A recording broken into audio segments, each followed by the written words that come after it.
Salut à tous, bienvenue sur RL. Alors aujourd'hui je me retrouve avec Diana qui va me servir de modèle pour faire un carré long jusqu'au clavicule avec un tie and dye rouge. Donc je vais d'abord commencer par faire une pré-coupe sur ses cheveux parce que forcément on va quand même venir enlever ça. Ouais. Tu t'es coupé les cheveux toute seule? Ouais. C'est vrai? Non, j'en avais. Enfin, c'est parce que les pointes, je commençais à avoir des pointes noires, genre bizarres. Mais t'inquiète. J'ai pas coupé beaucoup. Hein?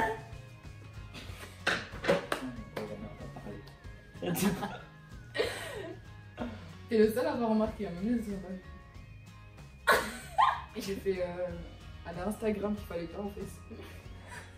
Tu vois leur technique là, pour faire les franges bizarres, je sais pas quoi. Ouais. Et genre après, ça fait bien aligné et tout, genre. Ouais. J'ai essayé de faire et voilà ce que ça fait. Attends, faut que je montre. Non, non. Là, tu vas poker un peu ma soeur. Ma soeur, elle regarde tes vidéos. Hein. Ouais, Stéphanie, c'est pour toi. Attends. Je t'aime, Serena, tu sais.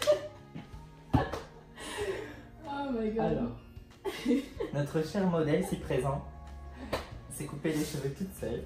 Et je sais pas si vous voyez, mais voilà. Elle a manqué une partie. Ne jamais suivre Instagram, hein, conseils, tout ça.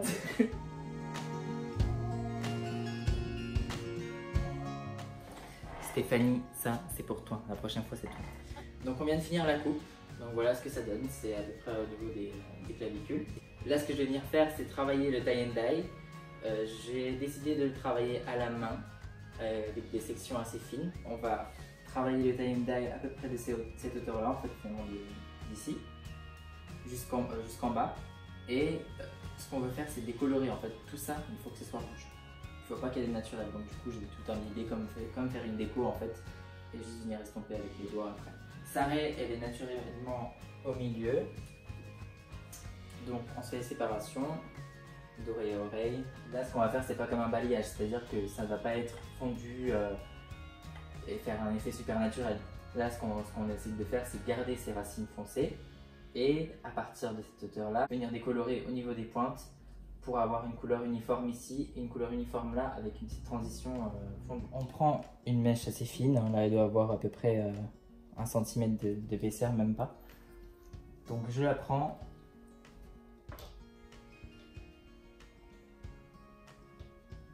Vous prenez votre produit à balayage et après c'est vous qui décidez où est-ce que vous le commencez. Où est-ce que vous commencez votre tie and dye. Moi je veux qu'il soit à peu près là. Donc on met le produit en bas, pas trop haut parce que sinon forcément vous n'allez pas pouvoir fondre, il faudra monter un peu plus.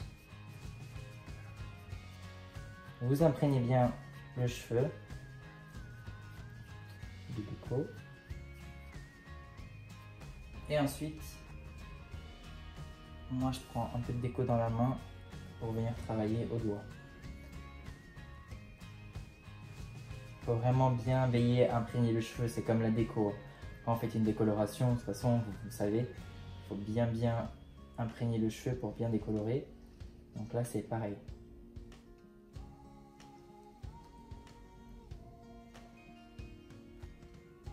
C'est pareil, et vous fondez bien avec vos doigts. Vous avez toujours une serviette avec vous normalement pour vous essuyer les mains.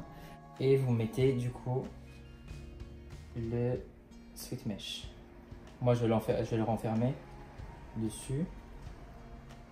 Donc moi je vais continuer comme ça sur toute sa tête. De toute façon il faut bien que vous gardiez à l'esprit que pour faire le tie and dye, il faut toujours que vous gardiez à peu près la déco à la même hauteur que vos mèches précédentes. Il ne faut pas que vous montiez trop, sinon ça va forcément faire un décalage.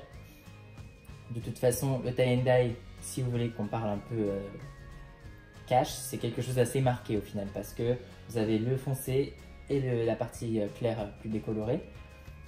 Donc c'est pas comme un balayage. Donc là vous pouvez vous permettre de superposer les mèches au même endroit que les précédents. Alors donc nous voilà de retour, on a laissé poser le tie and dye bien 30 minutes. On a rincé, j'ai fait le protocole à Laplex bien sûr, comme toujours. Donc le soin numéro 2, 10 minutes avant de faire le shampoing. J'ai fait le shampoing, le conditionneur. Là je vais lui sécher les cheveux. Vous voyez que le tie and dye est quand même assez marqué. Donc là, ce qu'on va faire, c'est que je vais venir travailler un produit de chez Gitang, donc le Crimson Spell, la coloration directe rouge, que je vais venir travailler pareil que tout à l'heure, à la main. Parce que en fait, j'ai parlé avec elle et ce qu'elle ne veut pas, c'est que ce soit tout rouge partout. Parce que si je lui pose le Crimson Spell directement sur sa base, ça va quand même lui donner un reflet bordeaux. Comme ce que j'avais fait sur la vidéo, si vous avez regardé, sur le magma rouge. Je vais vous la mettre en description, vous pourrez aller regarder la vidéo. Mais pareil, sur mon modèle qui avait un cheveu naturel ici, j'avais mis de la couleur le Crimson Spell avec du 6 RR, je crois. Et ça lui avait coloré quand même un petit peu sa base naturelle aussi. Donc elle aimerait éviter. Donc ce que je vais faire, c'est que je vais travailler exactement de la même façon que j'ai fait avec la déco. Donc je vais travailler à la main le rouge et puis je vais remonter un peu le rouge pour que ça fasse une genre de transition, mais pour que ça reste naturel. Donc là, vu que c'est de la couleur, vous pouvez quand même prendre des séparations un peu plus épaisses. Pas trop non plus parce qu'il faut que le colorant imbibe aussi bien la mèche, mais c'est pas aussi important qu'avec la déco.